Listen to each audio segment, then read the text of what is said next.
100 cases of people who wandered into the wilderness but never came back. Accounts of children, people was a coyote, vanishing, dog, or seemingly else. swallowed up by the many endless forests across America, or even later found in ways that defy logic. An animal. Was it a person or an animal or? I can't tell. All I know is that my central light came on and I just happened to glimpse and see this thing running across the yard. A good-sized man. She described the way that like a man. the creature moved would not be unnatural. You've had problems in the neighborhood It looked before? like it was Yeah, my dog was uncomfortable killed here in just its own recently. feet. I don't know what it was, but whatever it was, it was standing out there. I'm out here looking through the window now and I don't see anything. She I don't want to go believed outside. that what she was looking at Jesus was Christ, pure you better. evil. Sure. See ya. Hello? Get somebody out here. What's going on now, sir? That son of a bitch is about 6'9" up. Do you Many see of the him now, cases sir? about Yes, I'm looking 100 right people, at him. at least, who claim that they've been abducted hang by on. aliens. He's One right. of Dr. Is Matt's he in your patients, yard, Linda, sir? Yeah, who he's says gone. she He's has been big. Faded out. abducted since childhood. Reality is, I was just what I remember being brought up this tunnel of light, right? being Out around my of bed. this tunnel, I And I just ran between them noticed and ran parts out of my of the life room that to wouldn't my even mother's occur to me to to remember. hide Then I from knew that I And wasn't I being never my told mom, anybody that I about was that, and I just buried close to it death. in And so then I came to the end of this tunnel and noticed there was a man that first searched me at first as A a place mist or a fog and I kind also of saw moving. relatives that had The died action, the that motion year. caught my Then eye. It the actually wizard, started without taking moving his shape, mouth, taking spoke to me and form. said, The "Struggle, idea you're of the too Grim young to Reaper die." went through my head, cloaked figure. And as I was watching, it kept becoming more and more and more distinct to me that this was actually something with some type of presence. Like it knew I was there. And as I was watching it, it turned and looked directly at me. I felt like whatever this was angry at me. I wasn't welcome. It wanted me out. I had been face to face with a ghost or a demon, a spirit. I'm not really sure what. But this feeling of terror actually was going through me.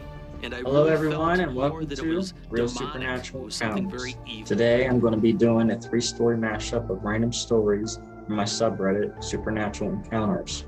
So hopefully you guys will enjoy these stories, and they're going to be random. So let's start with the first one. This is from Reddit user NEFunGirl, and the title is called What My Brother and I Saw. Around 6 years ago, my mother had a heart attack. She was flew into the hospital 3 cities away. We are all in the room, and the nurse comes in to do something. So my father, my brother, and myself left the room. We went to the cafeteria to go get a cup of coffee. On the way back, my brother and I was standing slightly behind our father as the elevator and a woman walks up close to us. Out of habit, I glance over at her. She is on the short side, maybe 5 foot, stocky build, dark hair, and short. And I remember she was wearing dark clothes, a skirt and a jacket. Nothing strange, right? No, not until you looked at her legs. Her knees are turned backwards like goat legs. They looked like human legs, but the knees went bent the wrong way. I nudged my brother, and he saw it also. The elevator door opens, and we all step inside, the woman included. When walking, her legs turned normal. Once the elevator and she stands, they once more return back to goat legs. She got off the elevator in front of us and walked up the hall normal. My brother and I looked at each other in amazement. A couple of weeks later, I had stopped at a local arena to get my walking in. Because of that time of the year, it was already dark and I didn't want to walk by myself outside.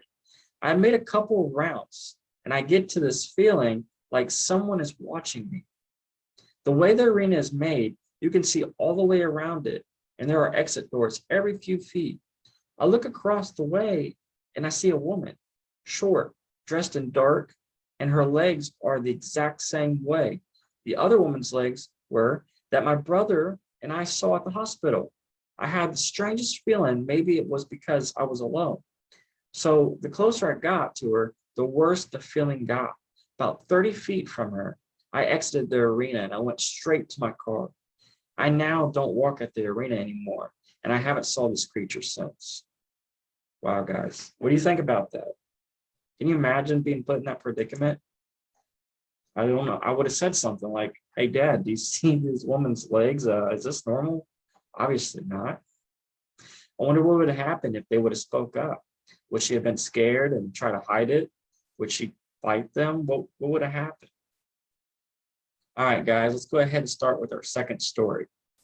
This is from Reddit user Mr. Green 082617, and the title is called The Lady in the Antique Shop. So this story takes place 6 or 7 years ago. I was big into things with antique history. A friend and I went to this local antique shop about 15 miles from us. We got there pretty early, and the place was definitely there for some time.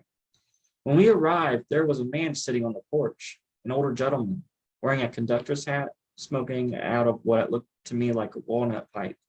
He wore Union blue overalls and had this dirty white socks on. "Are you here for the history or for the money?" he said. I said, "Always for the history, sir." He got up and out of his rocking chair with various blankets used as cushions and said, "Come on, I'll let you guys in early. We can have a chat. You guys can go look around." We go inside. I'm 6'3" and I'm ducking the entire time in here. He offers us coffee, tea, and some ginger snaps. We all call him George. He tells us that he's looking for someone to take over the shop because he's old, but he doesn't want to leave here. We were younger. I was 18 and my friend was 19. He says, "You guys go look around if you want. Bring your coffees with you." We grab our coffees and start looking around. Definitely some old items, 1600s Civil War items, USSR and Revolutionary War items. We noticed that there is some stairs that leads up and there's a sign on the side that says "Do not enter." We look back at George. He gives us the nod, so we go up the stairs. The upstairs feels way different than downstairs, and these items upstairs are not for sale. 1,300 bubonic plague items in bronze encrusted glass cases. Those are fancy, aren't they? I never jumped more than in my entire life. There was a lady upstairs. She was wearing some heels, a beige colored dress, and a hat kind of tilted to the side with a veil in front of her eyes. I said, "Oh my, you scared the crap out of me." Thinking in my head about having to do this wiggle test. My buddy is just standing there looking at some items across the room. She says, "I apologize. I didn't mean to startle you." I say, "It's okay, ma'am." And my friend and I go back downstairs to talk to George. He asked how we liked the place and if we both say it was amazing. He asked us, how did we like the place? And we both say it was amazing. We would love to come back after we got something to eat. He agrees we can come back. Before we left, I said, "Your wife scared me half to death upstairs." He said, "I don't have a wife and I live alone." We ate our food and went home after that. Kind of feel guilty for leaving George like that. So what do you guys think about that? Can you imagine walking into an antique shop, and he's giving you permission to go upstairs to a place that's obviously off limits to anybody else, but he's letting them do it because they're in for the history. You know what I mean? And that's what George loved. And so he lets them up there, and this woman scares the crap out of this kid. And come to find out, it was a spirit. He's alone, and who is she? She could have been a bum living up there secretly, and he doesn't know, but who knows? All right, guys, let's go ahead and start with a third and last story. This is from Reddit user Black Soaps, and this is his title. I believe some sort of evil entity is attached to me or me and my friends. I'm going to make this slightly quick because I've got at least 20 assignments to do. I'm 18 from Pennsylvania, and I'm also quite spiritually enlightened, for a lack of a better term. Today, my friends and I decided to DoorDash for some quick money and smoke because everyone's weekend was conveniently stressful. We're just potheads. Anyway, we got done DoorDashing and decided that we were going to smoke at school. Sounds dumb, but it's a secluded location, and it was convenient in reference to everyone's drop-off location. Plus, it was about 9 o'clock by the time we all got there, so it was also dark. As we wait for the weed man and a little before that as well, we go to talking about conspiracy theories for a good 2 hours. The conversation got really good because then we started talking and reminiscing about SCP creepy pastas from when we were younger. The topic, location, substance being consumed, and vibe in the car all combined to create the situation that I'm about to tell you about. That's what I believe, at least because I still can't understand this and why it doesn't logically make sense to me right now. Once we finished smoking, and I mean right as we finished smoking, I decided to start getting deep into thought. Someone with ADHD should have had a problem doing this, and I never have, but today I did. Now, a little bit about me. Since I was little, I've always had a good intuition, and I could just tell you were good or a struggling person. I don't believe in calling them bad. That's important because once I started dabbling in psychedelics, those abilities evolved into me seeing auras and being able to tell you who you are just by looking at you, and being able to see your presence. Along with that, I've been hearing spirits talk to me and seeing them as well. I promise it's not the psychedelics, because this was also something that happened to me when I was younger, just not as frequent as it is now. So back to being deep in thought. I couldn't quite get anything going, and I start hearing whispers. My friend, about 10 minutes before I heard it, had heard whispering, but from the opposite side of the car. Now, when I hear this, I assume it's a spirit struggling to speak. And so I let it be known that I'm allowing its words to be heard. When I did that, the whispering turned into growling, not an animal growling and not a human growling. When I heard it, my stomach sank and I couldn't breathe because I felt terror, I believe, for the first time in my entire life. After that, on the way to get some sage, while I was driving everyone home, I noticed a car down the street about 2 blocks away. Now, the whole ride there, I was focusing on people because I honestly believed I was going to see a person disappear as like a cherry on top of a paranormal fiasco.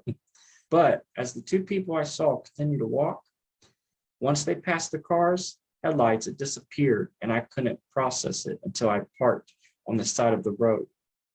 That coincidentally happened at 11:11. And after that, I just haven't felt right.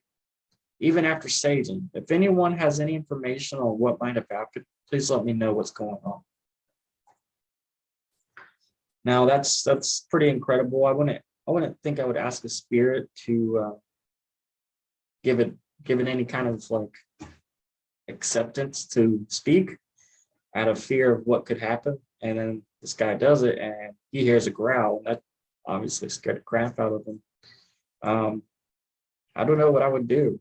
If I heard that, I especially if you were stoned from marijuana or tripping, like that's the last thing you want to hear, something evil, that's going to mess up your trip.